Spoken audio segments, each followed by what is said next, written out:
Let's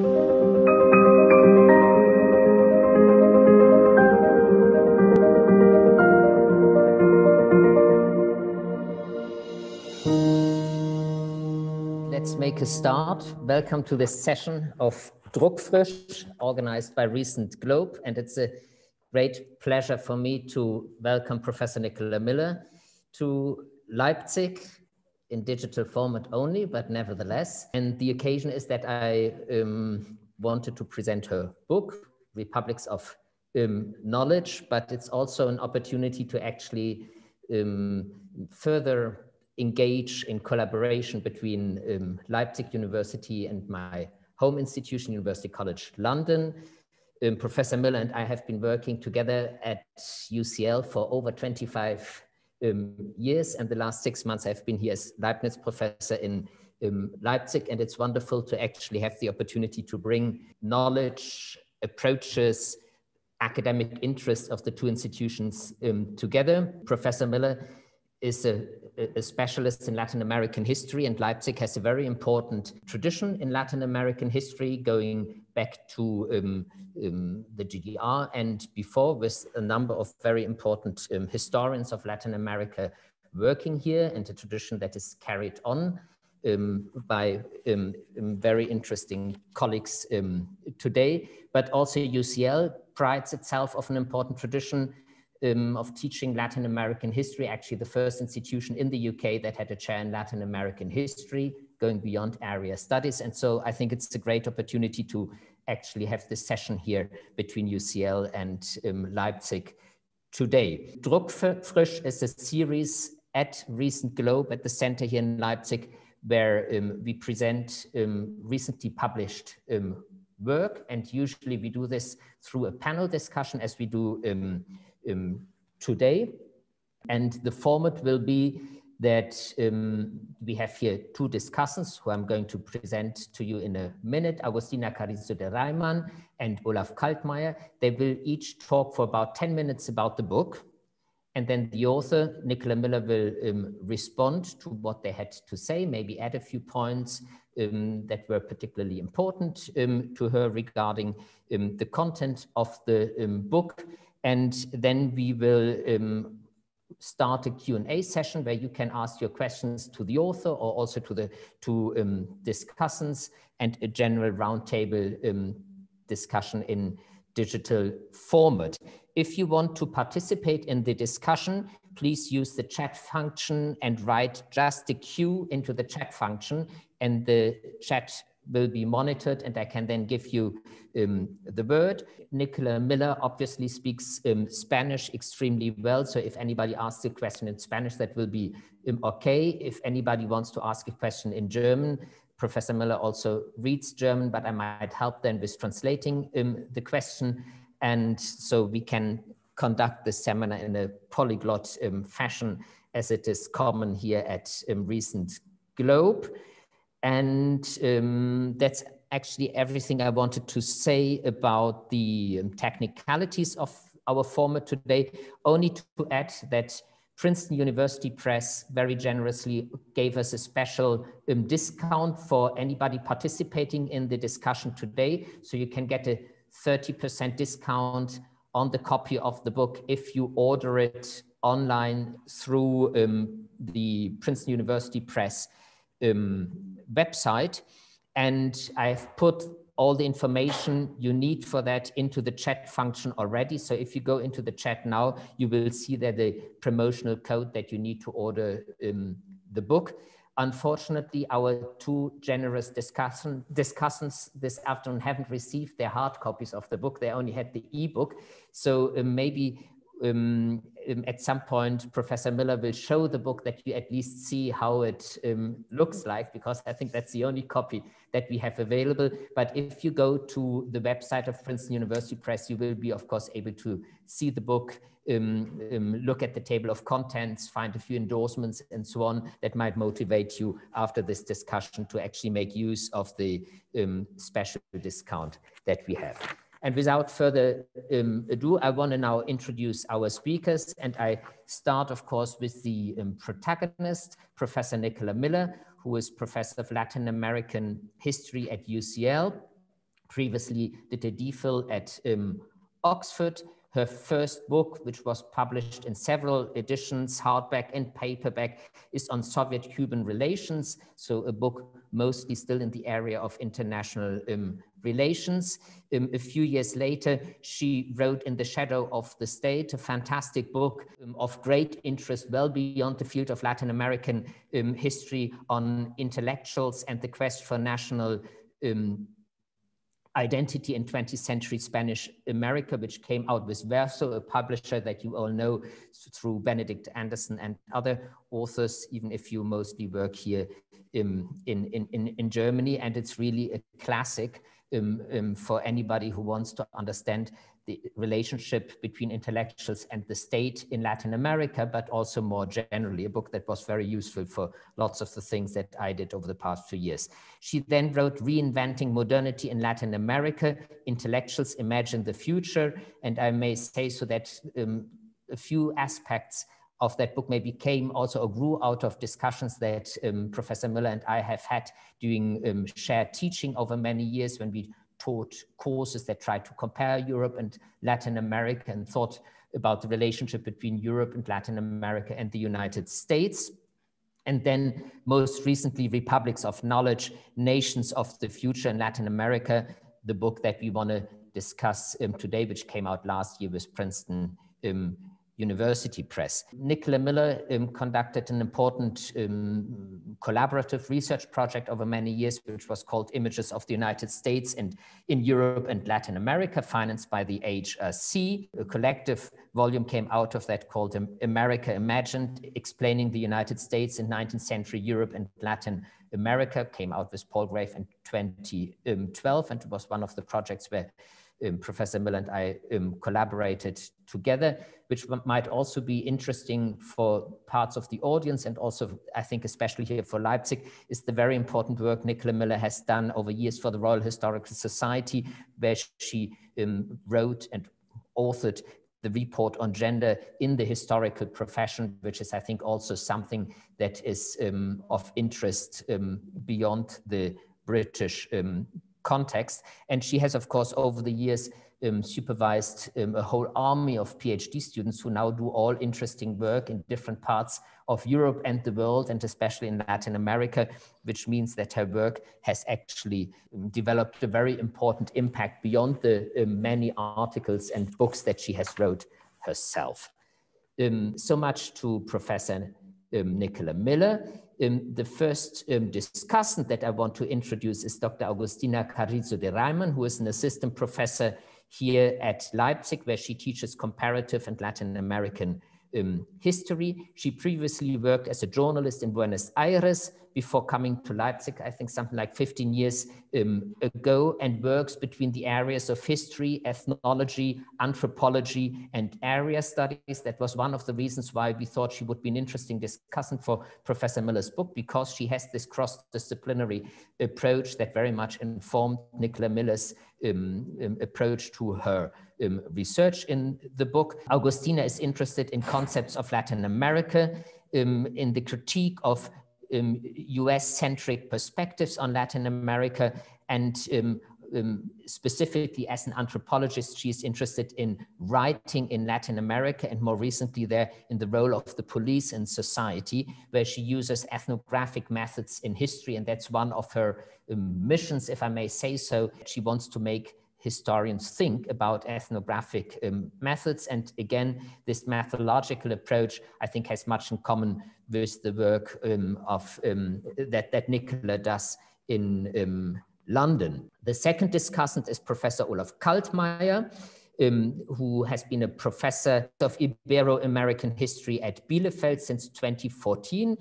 Previously, he has also already worked at Bielefeld, and he has a background, again, cross-disciplinary in the social sciences, in ethnology and geography, before really dedicating his work to a more historical approach to Latin America. He works on social movements, ethnic identities and power, and all this with a special interest in processes of globalization, which is the basis on which he established contacts with the work on globalization here in Leipzig. He wrote books on Bolivia, on the Mapuche in Chile, and most recently a book on decolonization in the Andes, with a focus specifically on indigenous communities in Ecuador. He has also a special interest in connections between music and politics, which is of course something that I'm very sympathetic to. So as you can see, we have two very interesting discussions to talk about Nicola Miller's book.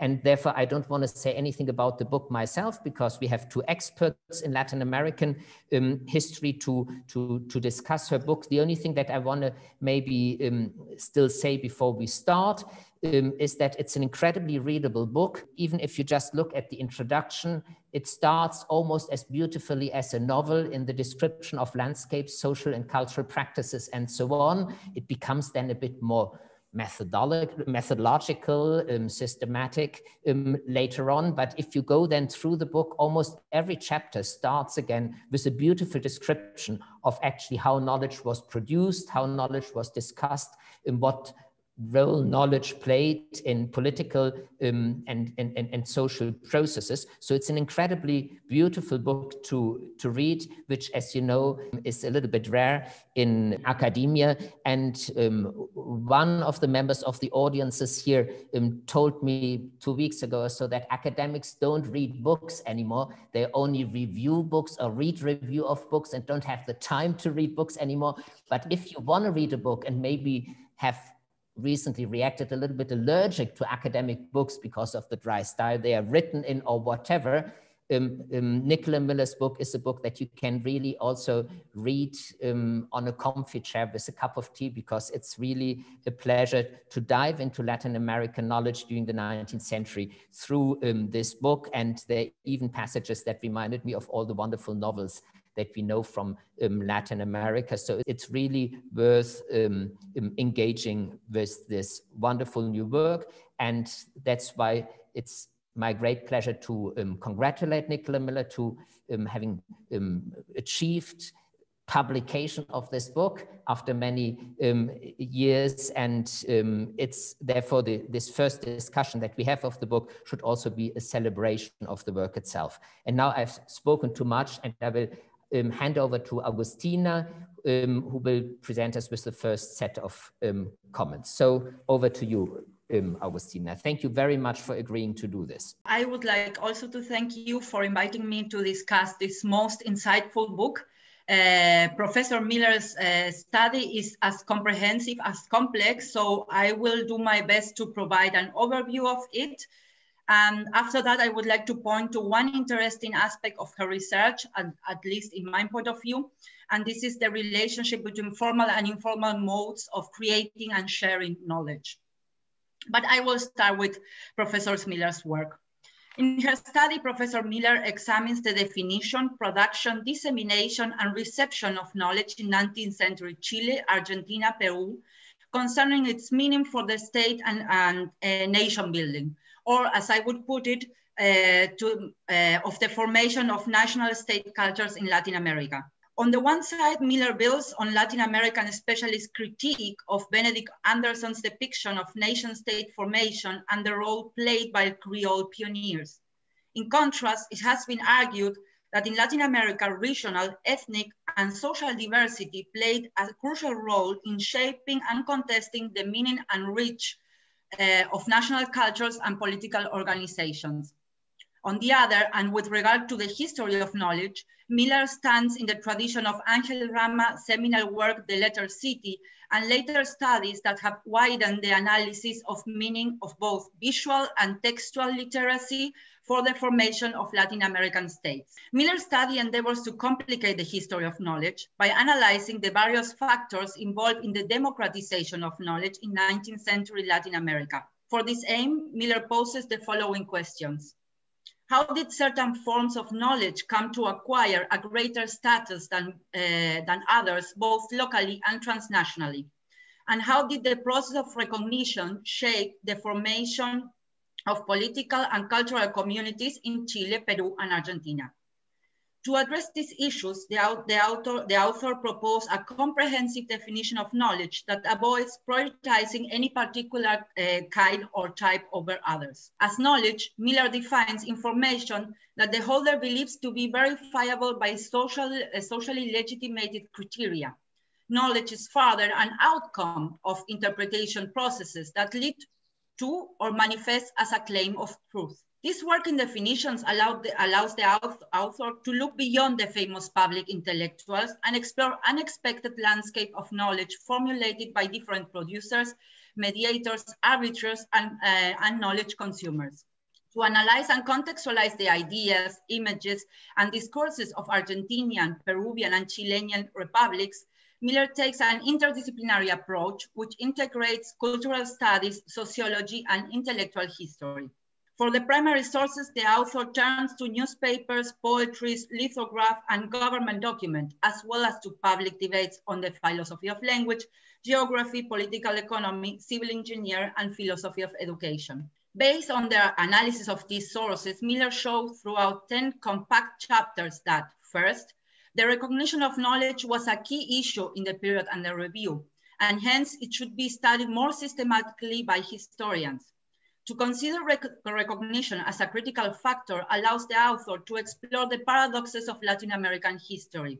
To name a few examples, Miller addresses the tensions between the political emancipation and the cultural and economic dependency, or as she calls it, the informal empire, between the principles of openness of Republican knowledge and its exclusiveness for modern subjectivities, and between the democratization of knowledge and the critical role of caudillo gatekeepers in it. Besides unfolding the complexity of nation-state building in this period, the author shows that there is not such a thing as essentially local or global knowledge, since the process of recognition determines its reach and meaning. Secondly, Miller points to the political impact of knowledge. Knowledge matters not only for cultural cohesion, but also for constitutional legitimacy and political participation. Thus, Miller argues that the nation and state building in Latin America was not so much about the formation of imagined communities, as Anderson claims, but of communities of knowledge. According to Miller, looking at the creation and sharing of knowledge rather than at imaginations allows historians to work with a more grounded analytical framework and evidence-based phenomena. Furthermore, it encourages considering different actors, their everyday practices, and the power relations in which they are embedded. I will only provide one short example of how Miller demonstrates her arguments and claims. In chapter 3, Drawing in the Dark, she analyzes different strategies adopted by Spanish-American publishers to create a market of knowledge goods in conditions of limited literacy. Miller shows how chronicles of patriotic histories, the so-called ephemerides, featured in the press during the late 19th century, raise a sense of historical continuity and enable multiple chronologies within the national territories to align. They further offer a way of integrating the secular and the sacred. Concerning the importance of visual literacy, Miller shows how the War of the Pacific and the War of the Triple Alliance stimulated the demand in the capital cities for news reports, information, ideas, but also for images. Thus, poems, songs, and visual imagery combine to create an alternative world of popular patriotism. Professor Miller shows that such an approach, which considers the recognition of knowledge and its impact on the formation of political communities, allows us to look at state building and nation making simultaneously. It also enables scholars to historicize coloniality and nationalism and recognize the plurality that supported and undermined these processes. Finally, localizing unexpected places and exchanges of knowledge beyond the US, American, British, and French legacy gives us the means to rethink the history of transnational entanglements. After reading her work, I must conclude that Professor Miller convincingly met the challenge of developing a multidimensional and decentralized history of Latin American republics of knowledge. The suggested comprehensive definition of knowledge and the processual approach to power relations, which informs the analysis of knowledge recognition, allowed the author to depict and generate diversity and develop a historically founded critique of Eurocentric views of modernity and modernization. So that would be it for the overview. As I said, it's a really comprehensive, complex work or study. I hope you got some insight in it. And I would also like to recommend the reading because it's a pleasure to read such a well-written book. But now I would like to allow myself to address a question that came in my mind while reading The Republics of Knowledge. The study masters to depict and integrate modes of creating and sharing knowledge that have long been ignored by traditional historiography. My question is, are there still other kind of knowledge that remain unrecognized? By this, I mean low status, controversial sources of knowledge, such as tabloids, which became very popular at the turn of the 20th century, both in Europe and the Americas.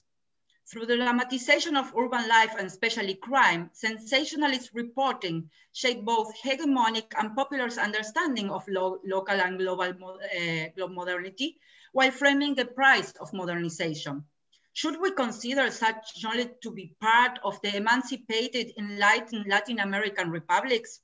So I look forward to discussing this and other questions later on.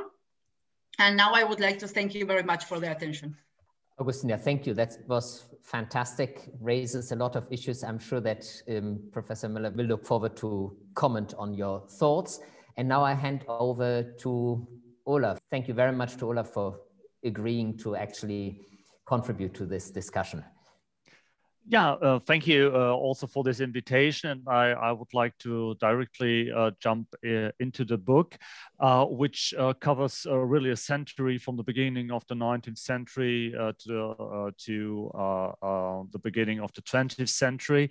And as I said before, covering basically three countries: Argentina, Chile, and Peru. And I think as I read the book well, I think one of the main arguments also is bringing back Latin American modernity in the context of global history. We all know that in several works of seminal works of global history, also especially on the 19th century, just think about Osterhammel, Latin America has also only played a minor role. And here to bring back these Latin American republics as pioneering attempts were appealing to liberal principles, as Nicola Miller said, in the context of the age of revolution, I think it's a very strong effort. And therefore, I think it's well chosen not to work in a certain spirit of Benedict Anderson, but not to work with the idea of imaginaries, which still is a little bit fuzzy, but to work with the concept of knowledge in order to place really these Latin American republics in global discourse of multiple modernities. In this sense, I think Nicola Miller has a very kind of optimistic view of knowledge and the work of knowledge. If I may quote one of the elements of definitions of Republic of Knowledge is, the term highlights, I quote, the fact that the sovereign states created in Spanish America were founded on promises of enlightenment for all the people. Hence, access to knowledge was intrinsic to the legitimacy of the new republics. And if I quote another one, the image of knowledge as a republic alludes to a transnational idea based on principles of openness, free exchange, absence of privilege, and a sense of common good. And here I would like to step in. I like this idea very much because I think it expresses this liberal revolutionary idea in this context, especially if we think of several European countries, including Germany at that time in the 19th century. Nevertheless, I think it could be a little bit stronger to think about also the other side of this knowledge production, in attention that also Angel Rama, which Agustina just named, also plays this dialectic, this tension between independency, colonization, missing identity, authenticity, and so on. Here I want to step in a little bit more in aspects of, so to say, subaltern ways of knowledge, which are in very richly in Nicola's book, especially in the last chapter on education, where she works with socialist, anarchist, newspaper collectors and education forums with indigenous educators. Nevertheless, I think we have also taken into account a little bit this darker side of the knowledge republic, and I want to hint a little bit on that. So my first question is, who is really part of this knowledge society? Nicola herself states, as it is well known, and I quote, "In practice, most people were excluded from citizenship under both liberal and conservative regimes until well into the 20th century. So who really forms part of this community of knowledge? If we think of openness, absence of privilege, and here I think if you look at only the political participation, I worked in Ecuador, so I quote here from Ecuador. Ecuadorian participation in elections in the 19th century oscillates between 0.3% of the population and 5.7% of the population at the end of the 19th century. So basically, this republic is a very elitarian elite republic, and this elitism is based obviously on literacy, because non-literate population is excluded almost in all Latin American countries in the 19th century from the right to vote. Here we really have a very systematic exclusion of great part of indigenous population, and in this sense, I would highlight what also Nicola Miller stated in the last chapter on indigenous education, that tragically a lot of these kinds of knowledge remain unrecognized in a certain way. And I think this is also true for certain knowledge from popular classes of women. And in this sense, I see these efforts that there is a broader knowledge collection, but I think it's also very important to reflect on this darker side who really is excluded beyond this idea. In a second way, I think this also includes a little bit to the space or the landscapes of knowledge production. Here, the basic idea and of the republics of knowledge is the free exchange, the free circulation of knowledge. But here I would also spring in a little bit with Angel Rama and the lettered city. So it's basically urban knowledge, and there is this urban, rural, center, periphery part in very much Latin American countries. And I think in the 19th century, here knowledge is not only, it's also a kind of justification narrative in the idea of universal progress to justify projects of internal colonialism, which you also refer to, especially I think in the Argentine and in the Chilean case, you can't neglect it. Nevertheless, I think here this idea of knowledge is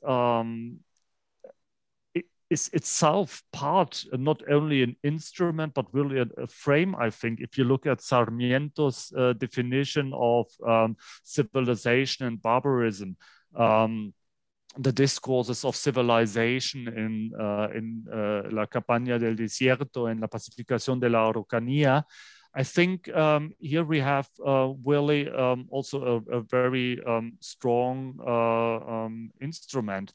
And I think in this case, probably I would highlight a little bit more the situation, which is very well expressed in the maps you have shown, so that at the beginning of the 19th century, great part, at least, of what we know referred to as Chile and Argentina were controlled by Mapuche, Tehuelche, and so on in indigenous communities. And I think here you could have made the argument probably a little bit stronger. You refer to the Mapuche situation, but in a certain way, you speak about resistance of Mapuche. But I think the case, or the particular case, at least in Chile, is the case that the Chilean state recognized in the Parliament of Tapiwe from 1825 the existence of an autonomous Mapuche society, similar to the agreements of the Spanish crown. So here it's not even internal colonialism, so we are really in a colonial project. Here, I think, steps in my last point a little bit, the nexus between knowledge and power. I think you have pointed very much to that, and I think it's a very interesting part of this book in the constitution of the geographic societies in Argentina, and they were an integral part of these military campaigns against the Mapuche, basically Tehuelche. And here I think probably what I would have found interesting is how knowledge could really create power apparatus and to control, in this case, indigenous peoples at this moment. You refer to these debates about Ceballos and Francisco Pascuasio Moreno and the Museo de la Plata. But I think here it would be interesting, and I really wondered, this is the possibility to bring in this whole knowledge, biological, racist knowledge, with this collections of skulls, hundreds of skulls in the Museo de la Plata, I think this is also one of the darker sides of this knowledge production in Argentina. And I wonder here a little bit how to include this kind of knowledge, which also for me is a republic of knowledge, but an exclusive republic of knowledge. And here comes in a little bit the question of more, how do you to relate to these to knowledge and this republics of knowledge more as a kind of hegemonic project where different knowledges enters in. I had a little bit difficulties to understand this formation of a nation in this knowledge society. I understood it always in a sense more of conflictive knowledges, because if we see the knowledges of these anarchist and socialist educational newspapers and indigenous educators, there are different forms of knowledge production, obviously. And I think you also referred to that in these changes of knowledge by arguing at the end that afterwards, there's been these attempts of colonizing knowledge from the US, so US-based knowledge presenters. And I found that very interesting in a certain way, how these republics are also, so to say, battlefields of different forms of knowledge, which shock and contradict themselves in a certain way. Yeah, here I would like to leave the comments and only at the end really highlight. I found it very interesting. I read about a lot of knowledge producers which I haven't known before, and it really has broadened the archive to have this more broader look on knowledge production, and not only to focus on the basically big known intellectuals. So yeah, thank you. Thank you, Olaf. Nicola, do you want to collect a few thoughts of comments, or maybe also add other things about the book that you thought should be mentioned here before we open a general discussion? Sure. Thank you Well, thank you first of all to Axel for the invitation and for arranging this event. And I mean, just as he was talking about our work together in London, I mean, one thing I would want to highlight is the role of the Centre for Transnational History, which he directs in stimulating my own thinking in all sorts of ways. And that's been a really valuable intellectual resource for me.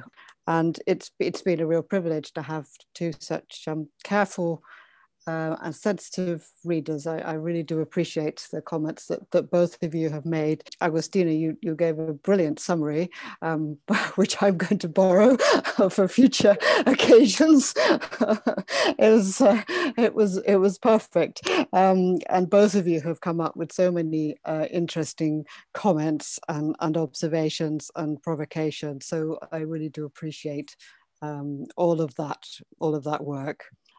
Let me try and pick up on just a few of these points. It certainly is very much part of my project to emphasize the question of how knowledge is recognized.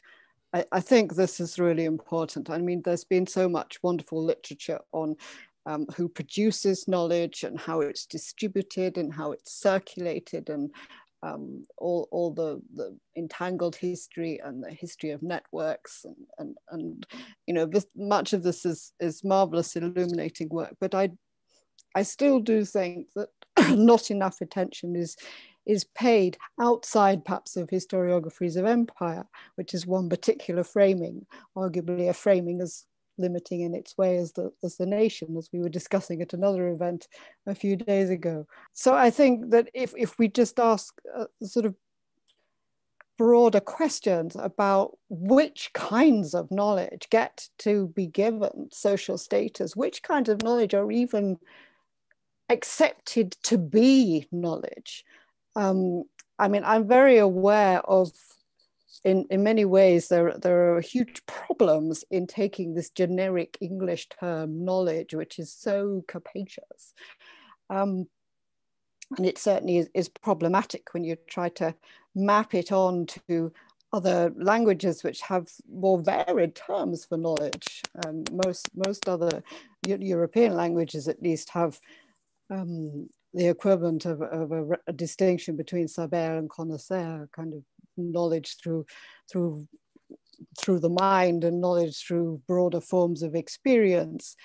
But I came to the conclusion that this generic term, as a heuristic device, as a prompt for thinking, as a kind of a sort of constellation of questions to unpack in any situation, was actually very useful, because it was almost like, how does the knowledge that any particular group or individual actor produce, how does that come or not to be given the status of knowledge with a capital K that's kind of recognized and given valued in the public arena in any particular society. So the point about recognition was really very, probably for me, is the most important one of the whole work.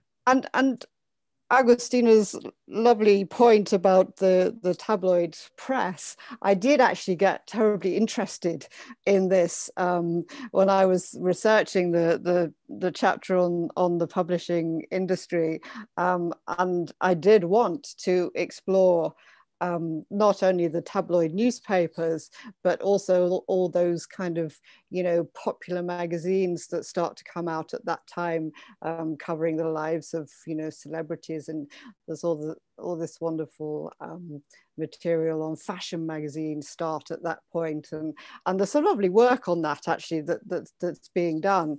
And it's obviously a fascinating set of questions. I absolutely think it's a kind of knowledge that should be asked about as one's trying to understand how the shifting landscape is moving. I mean, it comes down to a sort of sense that it would have been almost another project in itself to try and think about that and understand that. I mean, one of the things that sort of struck me all the way through about the print capitalism, to use Anderson's phrase, I mean, I think he was absolutely right about the importance of printing. But I think, I'm not sure that he was right for the reasons he thought he was right. I mean, it seems to me the importance of printing is that it brings together visual images, textual images. It sort of alludes to music, and the oral tradition is communicated through print. And when the tabloids come in, it's kind of like that sort of in exaggerated hyper form, and then also the tabloids would have enabled me to think about questions which I did rule out of the count fairly on in the project, just because it just wasn't possible. But they're obviously historically really fascinating and crucial, all the questions of rumor and gossip, all those kind of things. So actually the tabloids might have been a route into that. It would have been a good source. I think it would be a great project to think about the impact of the tabloids on all these kind of questions. So I would say, yes, definitely we should bring them into the discussion.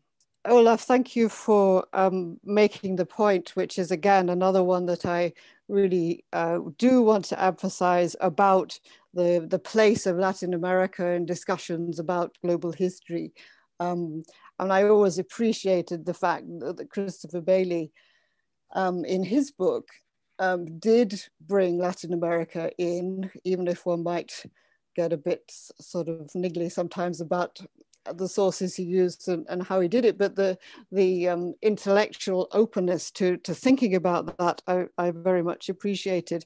And I mean, it's difficult, isn't it? Because Osterhammel ranges so widely and superbly in many ways. But yes, it was a shame that it isn't more widely recognized, I think, among global historians, just what a fascinating experiment was going on in the former Iberian colonies in the Americas. Even in Brazil, which is a different case and one that I'm much less qualified to comment on, but the attempt to kind of bring together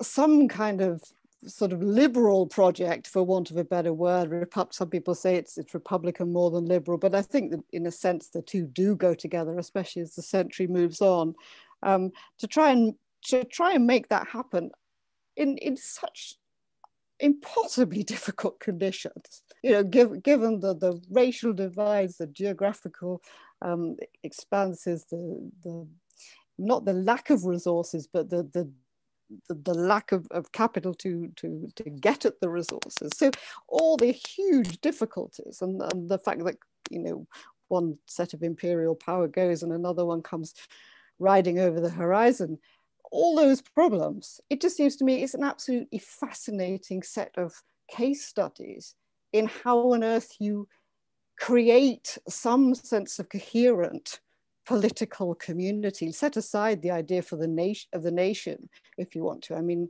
the nation was the kind of vehicle they chose, but it's basically questions about how you create coherent societies. And that those questions, it seems to me a huge shame, aren't yet more integrated into debates about global history. And you're absolutely right, Olaf. It was very much the spirit of Anderson. I think he made that point. Even if you can take him apart on the details, the basic point that they were trying to do something that hadn't been done before, I think is really important. And I wanted to return to all your very valid and crucial points, Olaf, about the darker side of all this. I did think very hard about how to bring that into the book. it's very difficult because so much, a lot of work has been done on that, which I tried to acknowledge and draw upon. What I was trying to do was to show that while that was crucial, it wasn't the only thing to be thinking about, I suppose. And it probably is the case that the book has too sort of benign a view about knowledge. I suppose the one thing that if I was starting the project all over again, I think the one thing I would change methodologically is that I would have put right in at the beginning a framing that was knowledge and ignorance together. Because I suppose more and more as I went on through the project and the research, it became clearer to me that the relevant questions were basically about not only who knows what, but who is ignorant or is compelled to be ignorant of what. So I think it might respond in many ways to some of your points, Olaf, were I to just rewrite the book again from that premise. But no, seriously, it's obviously really crucial. And in future projects thinking about the history of knowledge, I think it's really important to embed the concept of ignorance and all the questions it raises there. I mean, I would say in relation to all the points about the indigenous knowledges, and again, absolutely crucial, I guess I felt I didn't, without any of the indigenous languages, it was very difficult for me to do more than to try and work with the sources that told me about the encounters that were going on between different kinds of knowledges. And I suppose I would say really it's part of the point of the idea of the nation as a community of knowledge, that some people are, the question is who is included and who's excluded and why and how do these boundaries shift and change. What I was trying to show, I think I probably got closest to it in the chapter on land, is that it is a landscape. And I mean, I know also the other thing I would say is that, the bias towards the capital city is stronger in the book than I would have wished. When I started it, I was going to also look at least one other urban area in each country, and I just ran out of time and it just became impossible. Well, one can imagine a different book which started out not from Buenos Aires, Santiago and Lima, but one that started from well, not even Cusco, but perhaps Trujillo, or not Cordoba in Argentina, but perhaps Mendoza or Salta, Concepcion in Chile, as well as Valparaiso. I did do a bit on that, it's very important. But also, I mean, more and more people have been writing, particularly in relation to Mexico, I think about the lettered countryside. And of course, if you sort of started from, a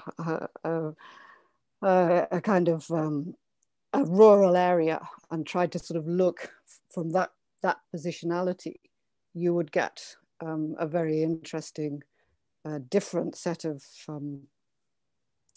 questions and references, I think. I mean, obviously, literacy, the kind of statistics you were quoting, obviously, it's important that it's only a minority of people who are registered or recognized as literate.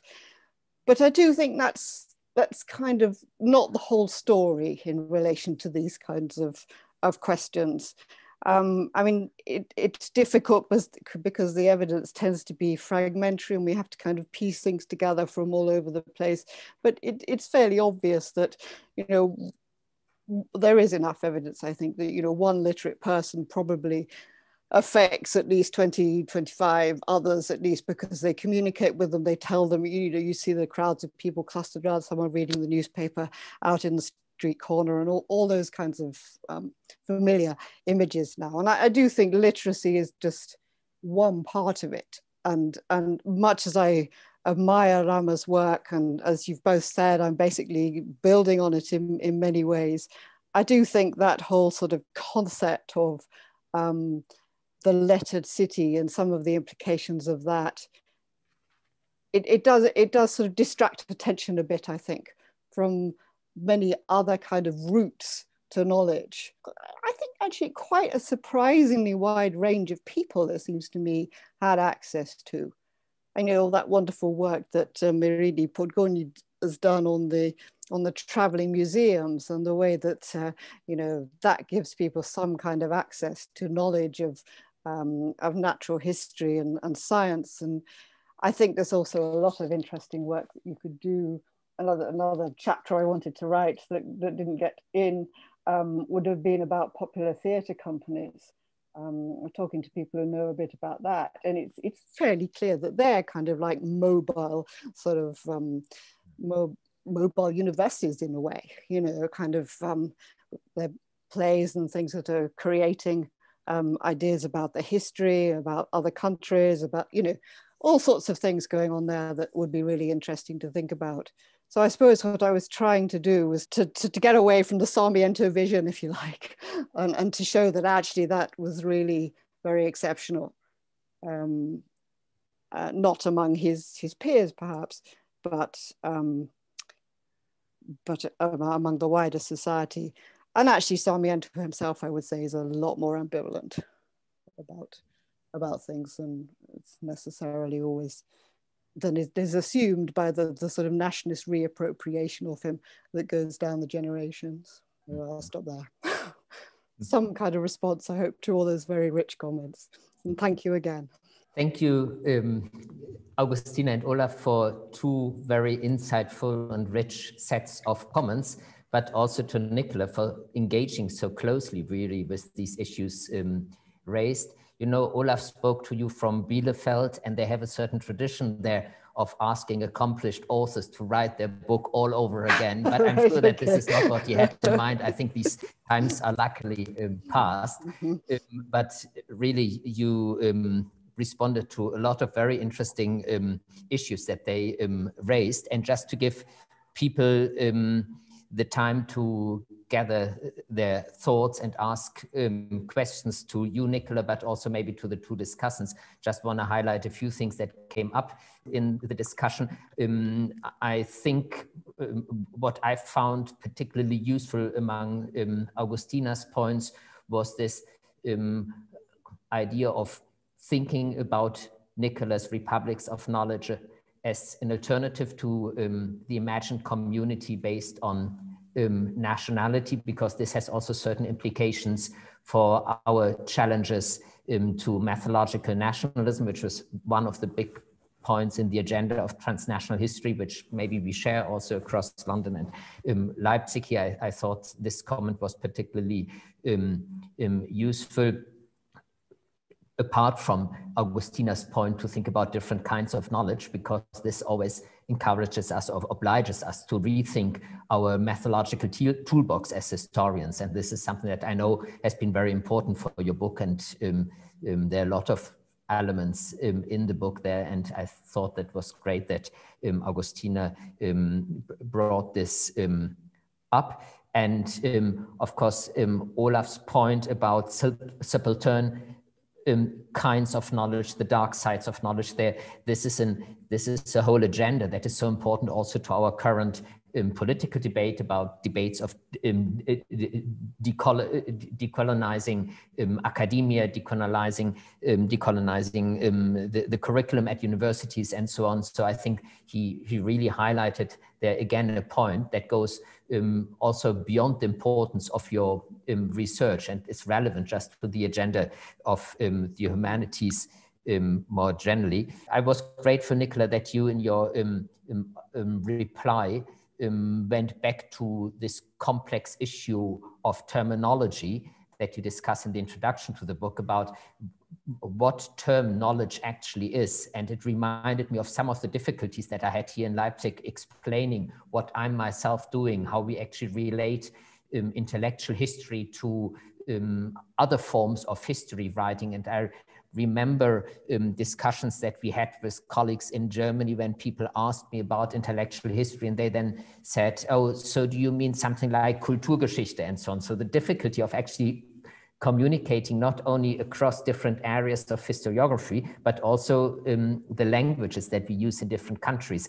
And I think actually the way how you responded showed me how important it is to actually highlight that what they call in Germany here Wissensgeschichte, which is something somehow untranslatable in the English-speaking world, comes actually quite close to your attention to knowledge. And I think when we explain in this country here what intellectual historians in the Anglo-American world do, and in Latin America as well, actually to point to Wissensgeschichte as one of the subfields of intellectual history is actually very important to just create more bridges between different approaches. When I was reading the ebook, I was thinking about why is that actually also relevant to my own work, apart from the shared history of working together that we have for many years. I realized actually, I'm usually not working on Latin America, but I realized how important this concept of a republic of knowledge could be for my own work on the Habsburg monarchy, because a lot of the things that I tried to term in my work there, I think I now found a word to describe it, which has also to do with republics of knowledge across different nationalities within a multinational empire, and how actually networks between printers, publishers, printers of pamphlets, but also more formal forms of knowledge like the creation of universities across a big multinational empire, how that works. I think also in this respect, the book makes a very interesting contribution that very clearly goes beyond Latin American history, because it offers us the kind of vocabulary that we need to negotiate the things that they call here in Leipzig processes of spatialization. The republic of knowledge is actually a new concept of spatialization, and that makes it so interesting, rethinking space through knowledge. And I think this has come out very clearly out of the way how Agustina and Olaf discussed your book, and you responded to it. So all this is very valuable actually for the work we are doing on both sides of the channel. I would like maybe to use this to invite people to ask their questions, either just type a Q into the chat function, or use the reactions function in Zoom to raise your hand. Matthias Midel would like to come in. I appreciate very much what I learned from your book, and my question is connected to something that Olaf already mentioned with the multiple modernities issue somehow. So what I see is that you describe in the book very, very nicely how people in Latin America create out of observation of their own situation and out of the struggle with their own history, a sort of knowledge base to develop categories of how they master their social realities. So there is a protest against the myth of etymology, saying no, there are no origins. There is a very specific approach towards territoriality. So I guess there are at least two pillars of the very French way and the very German way to invent nations. So that's on the one hand. And then there is this other strand in the literature where a lot of people have demonstrated that in the late 19th century and early 20th century, there were a lot of processes of learning from Europe, borrowing notions from Europe for the educational system, for the military system, and so on. Mm-hmm. So how these two processes intersect, and my guess, and that's the question, is that there was a trend to invent something that is very different from what we would call a nation. But then they borrowed the terminology of the nation and the nation building and this ideal type of what a nation should be from European practices developed rather in the late 19th century. Mm-hmm. So it seems to me that you're that your insistence on knowledge would lead perhaps to a different solution than nation building. But in fact, there is inscribed into Latin American history a tendency to call that thing a nation and the nation state what they have produced. And this seems to me a little bit conflictual. Is that right, or is that completely against your intentions when writing this piece? Thank you. That's a really thought-provoking question. Let me,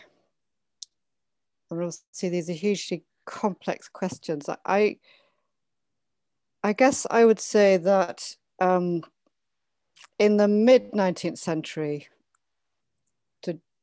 to generalize too much, but just for the sake of an answer now, there's a widespread movement to return, to look back at the years of independence and say, what was it that we wanted to do then that we couldn't do because possibly we were too ambitious. We tried to implement liberalism too quickly. Look at Buenos Aires in the 1820s, for example, very rapid, radical liberal reforms, which all then kind of disintegrate because the preparatory work hasn't been done for them, the political work hasn't been done. So in the mid-19th century, there is a kind of revival of the move towards liberalism and a push again to nation building and in what I've called somewhere else a kind of sort of technocratic modernization model. And then I think how I would say it again in very general terms would be that in the late 19th century, two things are happening. One, the elites who are in charge of that project are basically doing very nicely out of the integration of these countries into the emerging international capitalist economy. So on the one hand, they have a kind of interest in defending that. And this is when you get the rise of social Darwinism and and racial pessimism and all these ideologies that are very dismissive of the majority of the population. Whereas in the earlier part of the 19th century, the debates are much, much more complex. And really the kind of liberalism that in a way, in name, is triumphant in the late 19th century is a very conservative and authoritarian variant. It has a sort of liberal discourse, but actually the practices, whatever the actual political system in the different countries, the practices are basically authoritarian and exclusionary, as Olaf's already kind of mentioned. So then they start sort of kind of clinging to the sort of structure of the nation state as a defensive model. And then the pressures and the failures of liberalism and the exclusions of this particular model of liberalism, I mean, they all kind of burst out in political tensions in countries across the region. I mean, everybody knows about the Mexican Revolution, but there are analogous popular movements in most of the different countries. And then I think you get a period of sort of rather aggressive nationalism, rather sort of crude and defensive nationalism, for a time before sort of pressures from basically subalterns who are kind of in different ways more and more finding a place in the public sphere, push the debate in more complex and in some ways more open directions in the mid-20th century. I mean, that's a very schematic answer to your very rich question, but that's the kind of explanation I would think about. I suppose it's a switch from from the idea of nation as a great possibility to a nation as a defensive mechanism of a certain sector of the elites. Mm-hmm. And then it's sort of recast again as after the Mexican Revolution as nation as a kind of the vehicle for the realization of the collective identity of the Mexican people. That's the narrative that's created. Matthias, was that the right kind of answer? No, who am I to say that? But to explain to you the background of my question a little bit, I was trained for a couple of decades with that historiography. Why were nation building processes delayed and difficult, etc., in other parts of the world, including Latin America? Mm. There is thousands of explanatory factors, my question is that the right question? Not if the answers are correct, but if that is the right question.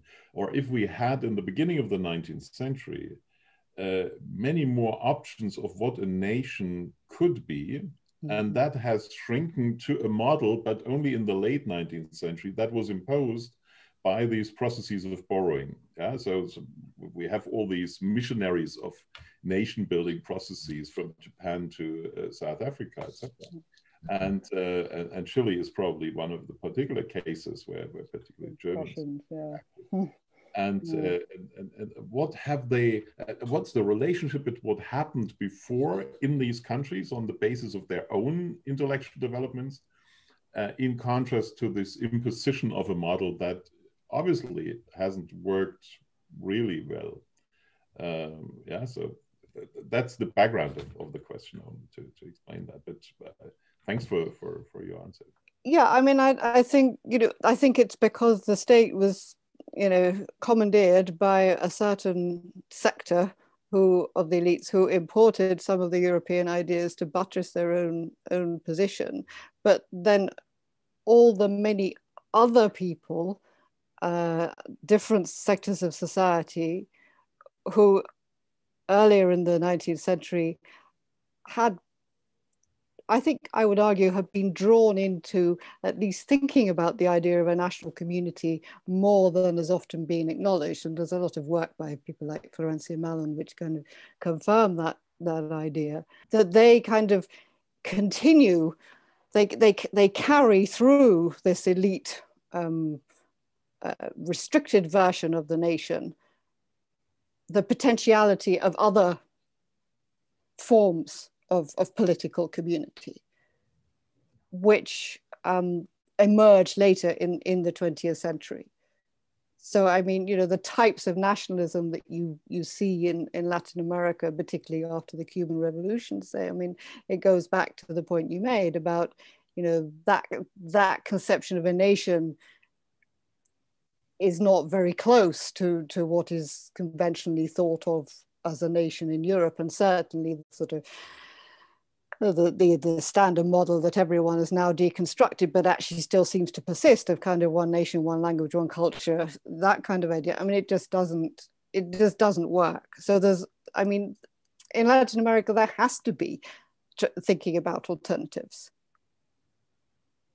I suppose. And the fact that I suppose the discourse has continued within the framework of a nation is the outcome of geopolitical factors and all the rest of it, as much as anything else. But I would say that in many cases the container of the nation, the concept of a nation has been pushed in so many different directions. I mean, you've got all this discourse in Peru now and Ecuador too. Olaf will know about the plural nations, and the ideas of a nation, visions of a nation that are really radically different from the conventional model. Good. We have a few more questions. The next one would be from Megan Mavrushke. Hi, thanks a lot for this really stimulating discussion on your book. I was wondering, in relation to placing your book into this global history framework which you mentioned, I was wondering, beyond these sort of broad syntheses, then there's also the global history that is empirical, and then there's debates, so globalizing long existing discussions. And so I was wondering, in relation to this question of global enlightenment, questions about periodization, about regional differences, about you know, how it takes different form in different parts of the world in different time periods. What kind of vehicles are used to actually share knowledge, whether it's we are focusing only on this Republic of Letters or whether there's other things that are shared. So I was wondering what your book might contribute to that discussion. So I had just had in my mind, yes, several other publications in mind when listening to your talk. So thanks a lot. Thank you for that. The global enlightenment question. I mean, this is I haven't. I mean, this I would in this area I would draw basically on the work of Jorge Cañizares Esguerra, who's studied this for the 17th and 18th centuries, and also some of the Argentine intellectual historians such as Jose Quiralamonte. And I mean, their argument is basically that in natural science, in linguistics, in jurisprudence, and various other theology as well, that ironically, but in the way of thinking about theology, what they called sort of enlightened critique of reality, la crítica ilustrada de la realidad, was present at least since the late 17th century. Now there's a sort of, and what is, I mean, what is thought of as enlightenment, which kind of does mainly come in, I think, in wars during the wars of independence, is political philosophy, and not much beyond that, really. I mean, that, you know, that is kind of what sort of, and then I would say that at least in some places, after the wars of independence, or during and after the wars of independence, that there are moves towards kind of thinking that if you're going to have a new political community that's independent, then you need a new epistemology, basically. There are some very interesting debates about this in Argentina. And so, I mean, I would say that probably that should be interpreted in the context of the wider historiography of Enlightenment. And there's probably a case to be made for thinking about how relevant and whether the term Enlightenment continues to be valid, probably into the 1820s at least, maybe a bit later, just as in the same way as people are now sort of debates about extending the length of the period of the Age of Revolution.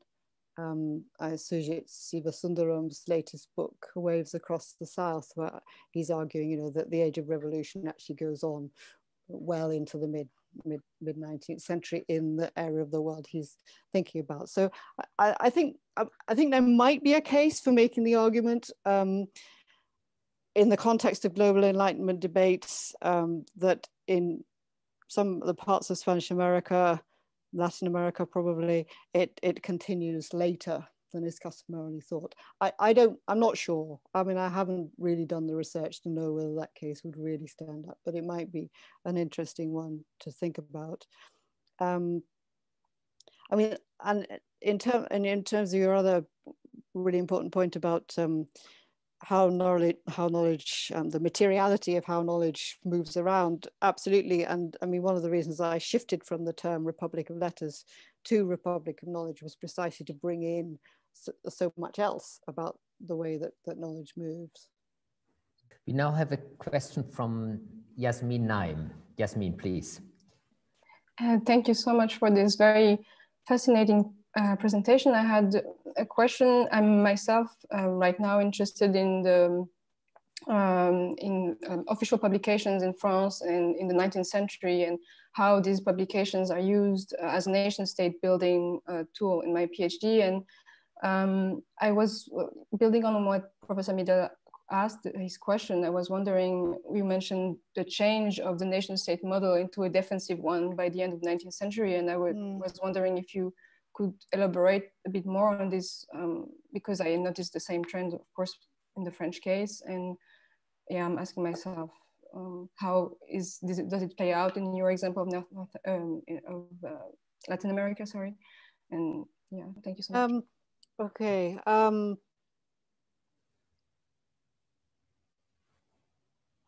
Yes, it's quite complicated. I don't want to sort of overgeneralize in different countries, but I would say it basically, well, it's several things kind of coming together. It's a degree of economic success for a small particular group that you know, taps into the export for certain primary products in an industrializing Europe. And some groups do extremely well. So, and one of the things they do is basically to control the state.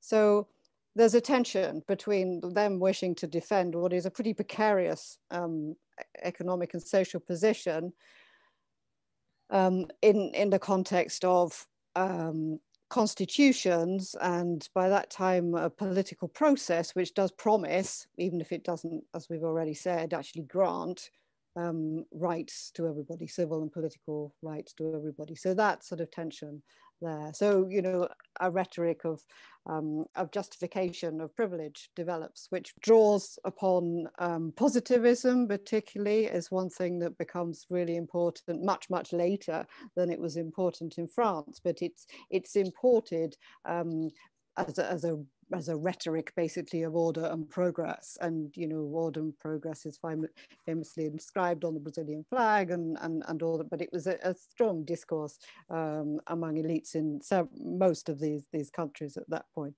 And so the sort of justification, I guess, of continuing to talk about liberalism without practicing it, and all the tensions involved in that.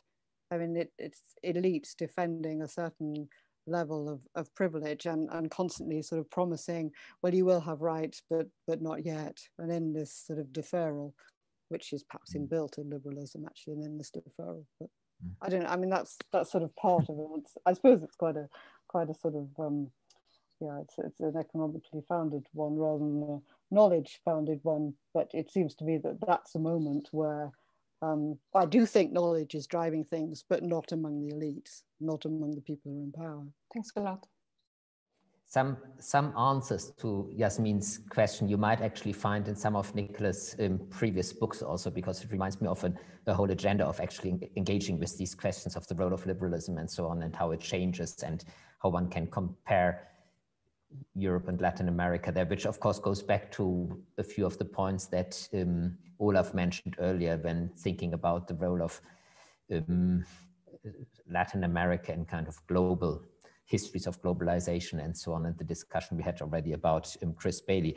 Nicola, I wondered if we could go back to one of the points raised by Agustina earlier about different kinds of knowledge and oral knowledge. When you briefly mentioned the role of actually having people read out newspapers and different forms, informal knowledge and so on, that actually you didn't necessarily need to be literate because there were other ways of communicating knowledge. Is this what you had in mind, Agustina, when you spoke about oral forms of knowledge, or what were you thinking about specifically? Maybe Agustina could develop a little bit on that point, and then Nicola might want to answer. Yeah, I was actually thinking it's not only for the Mexican case and Porfiriato times, but there is actually in Latin America really a huge growth of newspapers, and also a really deep development of a modern industrial press in Latin America at a time where, for instance, I think only 30% of the population of Mexico City was able to read. And you have newspapers like El Imparcial, but also newspapers using a lot of images and photographies, which were really, really popular. And then you have the situation, how on the one side, I have an illiterate society and really popular printed means of communication and knowledge, as I would say. And I was thinking about that in that sense, not only to say, okay, they read aloud in the, I don't know, in the bars or at the places, open space and so on, which is still being done in many cities in Latin America, as I have seen. Also how this oral way of communication, for instance, in the tabloids, introduces itself in the written word through photographies, through Schlagzeilen, like big titulares, sorry, right. I don't remember the word in English, and so on. That's also, I ask myself, because in the case, in the head-on, thank you. In the case of tabloids, I don't know if it's but it's controversial. If someone would say, yeah, I know the world through the tabloids, we would deem him ignorant. So that's what I was thinking, not only about informality, but also things which were not recognized by the actors themselves. So these were the two. I didn't want to make such a long comment. Sorry.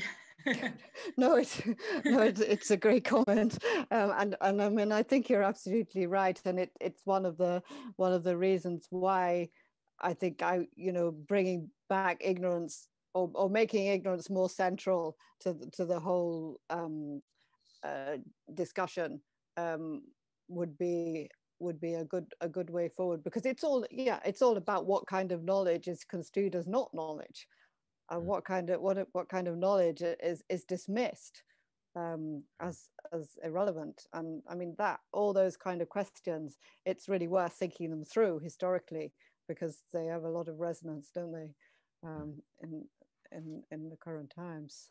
It's also a very Gramscian debate in a way, going back to some of these discussions. And Gramsci had, of course, such an impact on the way how we think about Latin American history. Olaf, was there any issue in the discussion or any element in the response by Nicola that you wanted to pick up again on to get back in? Yeah, thank you for your for this discussion. I actually was probably thinking about two aspects. I stick a little bit to this implicit or more maybe also explicit link between knowledge and this so to say enlightenment perspective of knowledge, which I think is in a certain way, so this positive connotation of knowledge I see, and so there are two hearts in my body, because on the one side I like this very much because it really brings what I've said in Latin America, but on the other hand I was thinking about this other side of knowledge production and knowledge which is really this knowledge how to also in scientific terms, military knowledge, Prussian military knowledge in Chile, the knowledge which was very important, which we pointed out in the railways, telegraphs, to control, to colonize, and so on, and what I've referred to. That's really the question I still I don't know if you can a little bit elaborate on this a certain way, which I think is still is an enlightenment perspective of knowledge, which I find very sympathetic. And the other idea is I found it very interesting, this construction. I think it works very well, this construction of the nation about knowledge and different communities of knowledge, but obviously also other circuits of or other social, so to say, social communities are constructed through knowledge. I'm thinking about this debate, for example, on anarchist newspapers and this construction of anarchist, which is explicitly is not that national in a certain way, and where especially the countries you have worked on, I think Lima was a hub, Buenos Aires was a hub, obviously Cuba, Havana was a hub for this anarchist press. Yeah. So how do you work with other, so to say, social communities that are constructed through this kind of knowledge, but which are not nations, republics in a certain way. Thanks. I mean, the question, going back to the question of enlightened knowledge, I mean, what I was trying to do was to historicize how that became the privileged knowledge, how and why it became the privileged knowledge. And I guess also to make the case that I think it became a privileged knowledge, a source of emancipation far more widely than among the intellectuals, actually many of whom, or intellectuals or statesmen, many of whom, you know, kind of slid, if you like, into the dark side of this that you've been talking about so powerfully. And that, I guess, links to some of the anarchists. And I mean, another thing I wanted to show was that, you know, so many people actually were leading transnational lives, even if they were only transnational in their imaginations, if you like. You know, you look at newspapers, local newspapers from quite small places in Latin America, and the range of references all around the world is extraordinary. You know, they're talking about events in Russia, in Turkey, in India, you know, in the late 19th, early 20th century. I mean, the sort of period you were talking about, Agustina, where, you know, the whole newspaper and periodical industry really does kind of get going, and in what, as you say, is a remarkable way, given the relative limitations on literacy. I sort of introduced the term localized transnationalism to sort of highlight these kinds of exchanges, which are based on a common language, basically a common language and a perhaps common perception of a set of particular historical problems that historical social problems they're trying to contend with. And the anarchists are really interesting. And there are all sorts of connections. I mean, again, I didn't have time to follow it very far, but the anarchist press, I mean, and there has been some work done on this by other people already. But yeah, the anarchist press is an extraordinary vehicle of transnational exchange and communication, and is ranging all over the world. And the sort of the consequences of that for the kind of knowledge. But I mean, that is basically, isn't it? It's a kind of Enlightenment version of knowledge. And the idea that knowledge is the route to emancipation is very deeply embedded there. This point about local transnationalisms fits very well into debates here in Leipzig, but also more general the debates in the field now, that you actually don't need nation states anymore to think about transnational history. So I think this is a very valid point to think about, again, new spatializations, different kinds of spatializations that are transnational, but not necessarily within a framework of nation states and so on. And what you said about these many transnational lives of the protagonists of your book reminds me also of, I don't know, things like Orlando Fige's new book on the Europeans, but also some of the work that we did on the globalization of Italian opera, where really people, even in the 1820s, have incredibly transnational lives where you can't actually attach any clear passport nationality or whatsoever to these people who run actually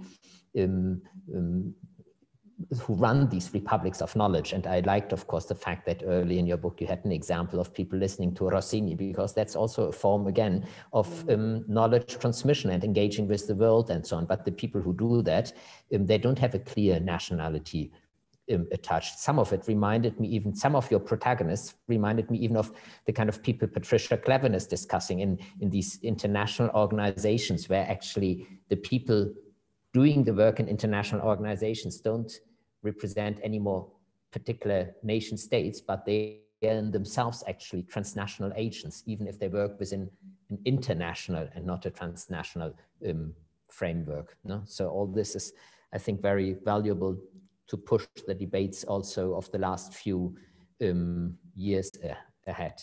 Yes, and responding, to your own interest. It's not just, it's certainly not just Rossini, or there's all sorts of, popular popular music. I don't even like the term popular really, but you know what I mean. I mean, all the, even quite highbrow sort of journals throughout the 19th century, they nearly all of them, or very often, they have kind of music at the back for the canciones, sort of, popular songs. I mean, this, there's a huge project to be done there in thinking. I know people are working on music and nation building in some countries. There's been quite a lot of work done on the States, isn't there? But there will be huge scope for that in most Latin American countries, I think. The important example there is always the barrel organ player, Drehorgelspieler, who plays tunes from the local opera house. No? Yeah, this is a really important means of having people engage with Rossini or Verdi in Latin America or anywhere else in the world. We are a little bit over time already, but I would maybe like to raise one more question that might help us also to come to a conclusion. Nicola, you sounded at some point when we had this discussion about Latin America within a global framework, when we discussed Chris Bailey and so on, still a little bit pessimistic, I thought, about people not acknowledging this very important also model function that Latin America had, and often Latin America and not the US for the rest of the world when thinking about nation building processes and so on. But I wondered, maybe it's only my perspective after having worked for 25 years in a department with a very strong Latin American presence in it. I wonder if actually your pessimism there is still rightly put, because I think actually a lot has changed if we think about the way how we write transnational and global histories, where actually people have realized that a lot of the things happening, especially throughout the 19th century in Europe, have been inspired quite explicitly through Latin American experiences. If you think about examples like Lucy Ryle's work on Garibaldi, the hero of the two worlds, if you think about Maurizio Isabella's work, where Italian exiles actually learn how to do a revolution by experiencing it in Latin America. If you think about globalization of particular industries from culture to trade and so on, opera being just one example, don't you think that Latin America actually has become quite central in some of these debates about processes of globalization? And in some respects, actually, I always love these arguments when we can show that actually Latin America, the Latin American example, was actually more influential and more important than the US example for a very long time, because the rest of the world thought about US Americans to be barbarous and uncivilized in comparison. I would certainly like to think so. I wonder though whether, all the works you mentioned are really kind of based on Italy. Wonderful studies, both of them. I mean, the Italian historiography, it seems that yes, it's partly because of what Maurizio and Lucy have done, and now you and your work, they have kind of brought Latin America into the frame, but I'm not so sure that it's the case in other historiographies, and perhaps particularly, surprisingly in some ways, but still not the case really in the United States. I mean, despite the sort of vast,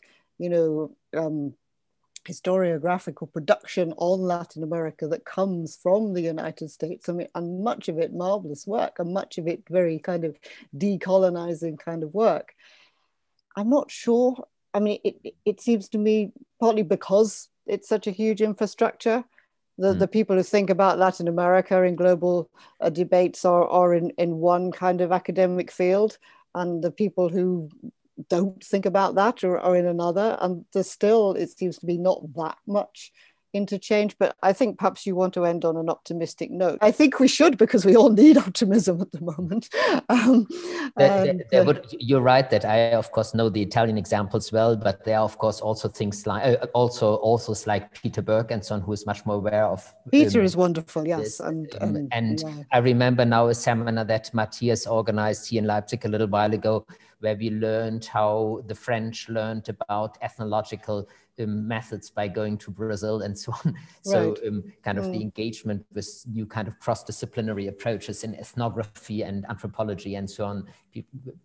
People, the entourage of people like Claude Lévi-Strauss and so on, actually learning their trade in Latin America and then exporting it from there into France and so on. So maybe we can be a little bit more optimistic. Let's be more optimistic, yes. It's always a good thing to do at the end of a long discussion. I don't want to extend the discussion much further. There at the moment, no other questions in the chat room.